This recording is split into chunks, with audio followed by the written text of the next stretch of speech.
This is a beast, not a ship. And he recalled that during the war it was in these waters that a Colombian destroyer sank a German submarine. This is a reliable ship, and, lying sleepless, unable to get rid of the rocking motions on the ship, I was invigorated, remembering his words. However, the wind was blowing more and more strongly from the left, and I imagined the corders from the side of a pitiful little boat in a menacing, heaving sea. At that moment, the riot on Kane suddenly came to my mind. But although the weather did not improve during the day, the sailing proceeded normally. While on watch, I thought about my imminent return to Cartagena and made plans for the future. I will correspond with Mary. I plan to write to her twice a week, because it never seemed like a burdensome duty to me. After joining the Navy, I wrote home every week, and to friends who lived with me in the same area, I often composed long messages, so there will be something to write about to Mary. I thought and calculated how much time remained to sail to Cartagena.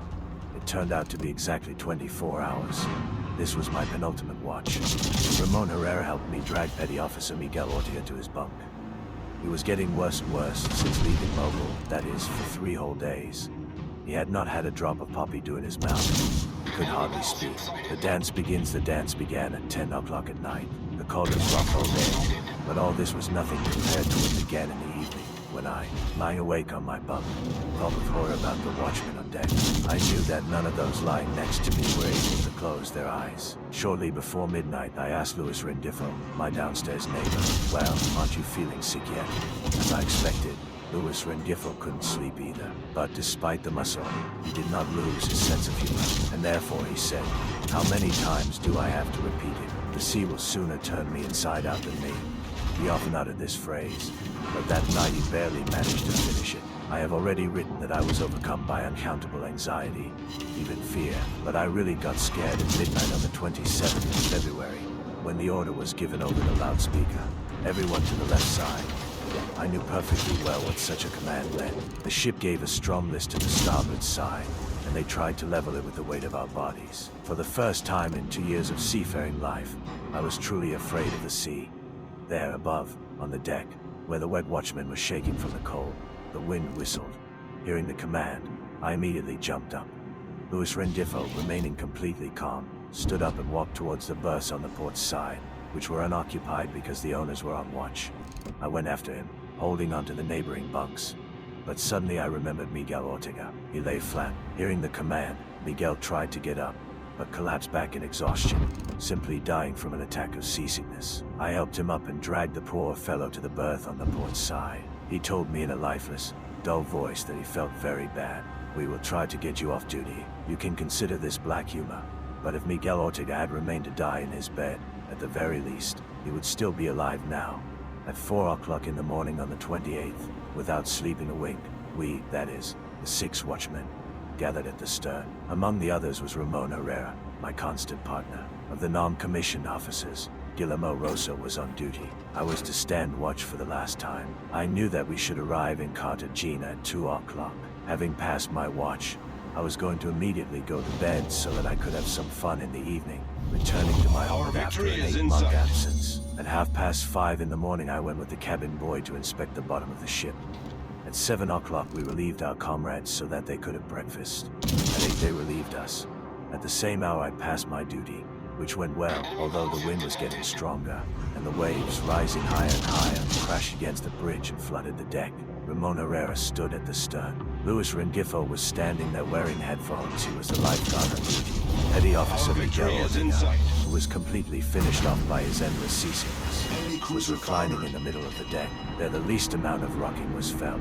I exchanged a few words with the second sailor, Eduard Castillo, our storekeeper. He did not have a wife, lived in Bogota, and kept himself very reserved. I don't remember what we talked about. I only remember that I saw him later in the sea, when he sank to the bottom a few hours later. Ramon Herrera collected sheets of cardboard, intending to cover himself with them and try to sleep. With such pitching, it was impossible to be in the hold. The waves, growing higher and stronger, crashed onto the deck. Having tied ourselves tightly so that we would not be washed away by the wave, Ramon Herrera and I lay down between refrigerators, washing machines and stoves, well secured at the stern. Lying on my back, I looked at the sky. In this position, I felt calm and had no doubt that in just a couple of hours we would find ourselves in Cartagena Bay. There was no thunderstorm. The day turned out to be completely clear. Visibility was complete, and the sky was blue and bottomless. Even my boots didn't pinch me anymore, because when I passed my watch, I took them off and put on boots with rubber soles. A minute of silence. Louis Rendifo asked me what time it was. It was 11:30, an hour ago. The ship began to tilt, almost falling onto the left side. The same order was heard from the loudspeakers as at night, everyone get on board. Ramon Herrera and I did not move, because that was where we were. Before I had time to think about Petty Officer Miguel Ortega, whom I had just seen on the starboard side. He rose in front of me, staggered over to our side and stretched out on the deck, completely exhausted from seasickness. At that moment, the ship tilted terribly and fell down. I lost my breath. A giant wave crashed onto us and washed us from head to toe. Slowly, with great difficulty, the destroyer righted itself on the waves. Louis Rendifo, who was on watch, was whiter than a sheet. He said nervously, "Gee, the vessel, what good, will capsize." It was the first time I saw Louis Rendifo get nervous. Ramon Herrera, soaked to the skin, lay next to me, was thoughtfully silent. There was deep silence. Then Ramon Herrera said, "If they order to cut the ropes and throw the cargo overboard, I will be the first to rush to carry out the order." It was 10 minutes to 12. I also thought that the command to cut the ropes was about to come, as they say. Dump the ballast if the order was given. Radios. Refrigerators and stoves would immediately go into the water. It occurred to me that then we would have to climb back into the cockpit, because by throwing off the refrigerators and stoves, we would lose reliable shelter. Without them, the ship continued to fight the waves, but each time it tilted more and more. Ramon Herrera rolled out a tarpaulin and covered himself with it. A new wave, even more powerful than the previous one, rushed at us, but we had already ducked under the canopy. Waiting out the wave, I covered my head with my hands. Finally, the wave passed, and after another half a minute, the loudspeakers began to wheeze. Now they'll order the cargo to be dropped. However, the team turned out to be different. A calm, confident voice said, "Everyone on deck must put on life belts." After the impact of each big wave, I felt first a terrible emptiness, and then a bottomless silence. I glanced at Louis Rendifo, who had put on his life belt and was adjusting his headphones. Then I closed my eyes and clearly heard the ticking of my watch. I listened to him for about a minute. Ramon Herrera didn't move. I figured it must be 11:45 now. It's a 2-hour walk to Cartagena. The next second, the ship seemed to hang in the air. I freed my hand to see what time it was, but I didn't see either my hand or my watch. However, I didn't see the wave either. I just felt that the ship was turning over and the boxes I was holding onto were moving in all directions. In an instant, I was on my feet. The water was up to my neck.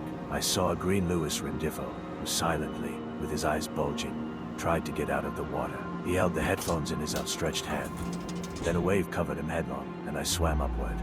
Trying to emerge, I swam for 1, 2, 3 seconds. I swam. I didn't have enough air. I was out of breath.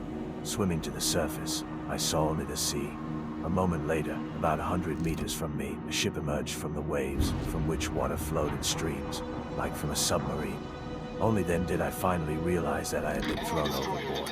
Chapter 3. 4 of my comrades are drowning before my eyes. At first, it seemed to me that I was alone in the water. Staying afloat, I saw that a new wave hit the destroyer, which was about 200 meters from me, and it flew into the abyss and disappeared from sight.